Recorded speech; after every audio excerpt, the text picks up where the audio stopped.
ডকুমেন্টসটি নিয়ে 5 জন প্যাসেঞ্জারকে নিয়ে চেন্নাই থেকে এসেছিল। তারা 27 তারিখ চোরাবাড়ি ক্রস করেছে।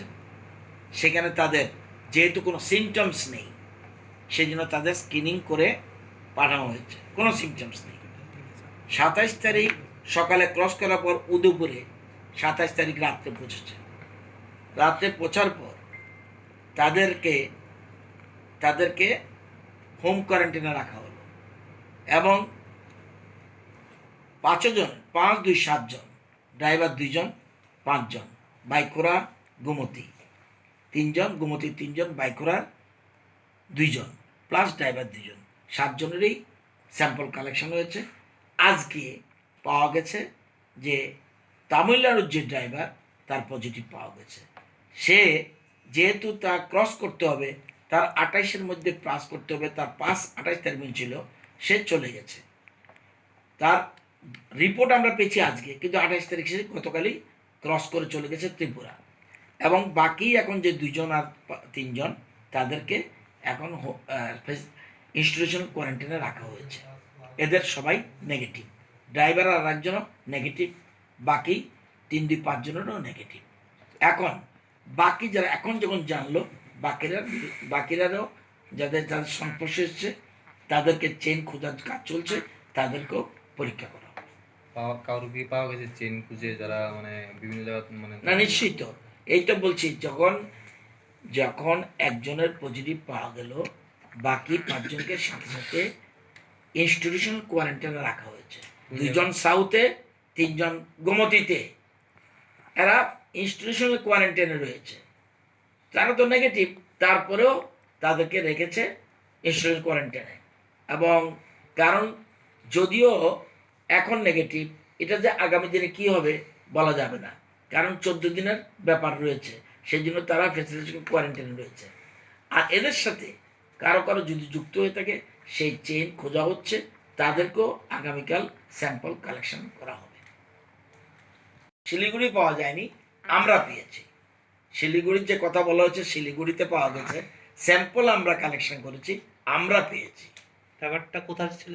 হ্যাঁ, উনি কোথাকার ছিলেন? তামিলনাড়ু। যাকে ড্রাইভার 2 জন ছিল, একজন তামিলনাড়ু, তার পজিটিভ পাওয়া গেছে। বর্তমানে কোথায় আছে বর্তমানে? সে রাজ্যে নেই, রাজ্যের বাইরে। 28 তারিখে এসে চলে গেছে। কজনকে নিয়ে এসেছিলেন উনি? 2 জন, 5 জন নিয়ে এসছে। বারবার বলছি, উদয়পুরের 3 জন, বাইকুড়ার 2 জন, 3, 2, 5 জন, আর 2 জন ড্রাইভার, এই 7 জন ছিল গাড়িতে। যে 2 জন গাড়ি ড্রাইভার ছিল ওরা চলে গেছে গতকালই, 28 তারিখ চলে গেছে। এই 5 জন আর 2 জন, 7 জন, 7 জনেরই স্যাম্পল কালেকশন করা হয়েছিল। এখন তামিলনাড়ুর ড্রাইভার যে, তাকে পজিটিভ পাওয়া গেছে। এবং এইটা পাওয়ার সাথে সাথেই উদয়পুর এবং বাইকুড়ার যে 5 জন প্যাসেঞ্জার ছিল, তাদেরকে এখন ইনস্টিটিউশনাল কোয়ারেন্টাইনে রাখা হয়েছে। নেগেটিভ থাকা সত্ত্বেও ইনস্টিটিউশনাল কোয়ারেন্টাইনে রাখা হয়েছে, কারণ এখানে মাত্র পাওয়া গেছে, এটা দেখতে হবে যে এটা 14 দিনের আগে কিছু বলা যাবে না, আবার পরীক্ষা করতে হবে, আবার পরীক্ষা করতে হবে। সেই জন্যই এটা করা হয়েছে। সেই জন্যই আমরা এই যে আমরা কথায় বলি যে রাজ্যের বাইরে যারা আছে স্ট্যাগন্যান্ট অবস্থায়, তাদেরকে নিয়ে আসো। সবটা নিয়ে আসলেই হবে না, বহু সমস্যা। এবং সর্বদলীয় মিটিংও এই কথাই বলা হয়েছে যে নিয়ে আসলে, কেউ প্রশ্ন তুলেছে, নিয়ে আসলে আমরা যে তাদেরকে ঘুরতে দেব, তাহলে কিন্তু মহা বিপদ হতে পারে। সেই জন্য অতি সতর্ক থাকতে হবে। দেখুন, আমাদের যে ভালো ছিলাম, যখনই বাইরের ইন করলো তখন কিন্তু পাওয়া গেল। এটা আমাদের বুঝতে হবে। বাইরের লোককে কোনো মতেই অ্যালাউ করা যাবে না, আগের দুটো যতটুকু সম্ভব। আগের দুটো বাইরের থেকে আনা, এটাও বাইরের থেকে আনা, অর্থাৎ ক্যারিয়ার। তার মানে আমরা কোনো মতেই খুব, এবং আজকের মিটিংয়ে সবাই বলেছে সিমটমস দিয়ে হয় না, সিমটমস নেই তারপরও দেখা যাচ্ছে পজিটিভ। সুতরাং সিমটমস দিয়ে সর্দি হলেই হবে, কাশি হলেই হবে, শ্বাসকষ্ট হলেই হবে, এমন কোনো কথা নয়, এটা ছাড়াও হতে পারে। সেই জন্য র্যান্ডাম যাতে টেস্ট হয়, সবাই এটার দিকে গুরুত্ব দিয়েছে। চালকের সাথে কি যোগাযোগ হয়েছে কি? না, এটা আমি জানি না। যতটুকু জানি আপনারা বলেছেন, এই জন্য খবর নিলাম।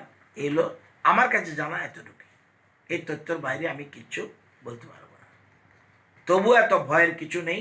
সাথে সাথে গভর্নমেন্ট স্বাস্থ্য দপ্তর প্রয়োজন উদ্যোগ গ্রহণ করেছে, এবং বাইকরার সাথে কোনো যুক্ত রয়েছে কিনা কেউ, পরিবারের কেউ যদি থাকে তাদেরকেও তুলে আনা হবে, এবং যারা গোমতীর তাদেরকেও পরিবারের সাথে যুক্ত থাকলে তাদের তুলে আনা হবে।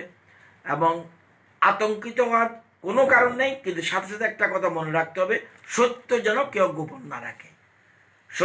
সত্যটাকে যেন প্রকাশিত হয়, এবং সত্য জিনিসটা যদি গোপন রাখি তাহলে কিন্তু আমাদের রাজ্যের জন্য ক্ষতি হতে পারে। যার যেটা অসুবিধা আছে সেটা প্রকাশ করা উচিত, লুকিয়ে রাখার দরকার নেই। সত্য যাতে কেউ গোপন না রাখে, সেটার জন্য আমি অনুরোধ করবো সবাইকে।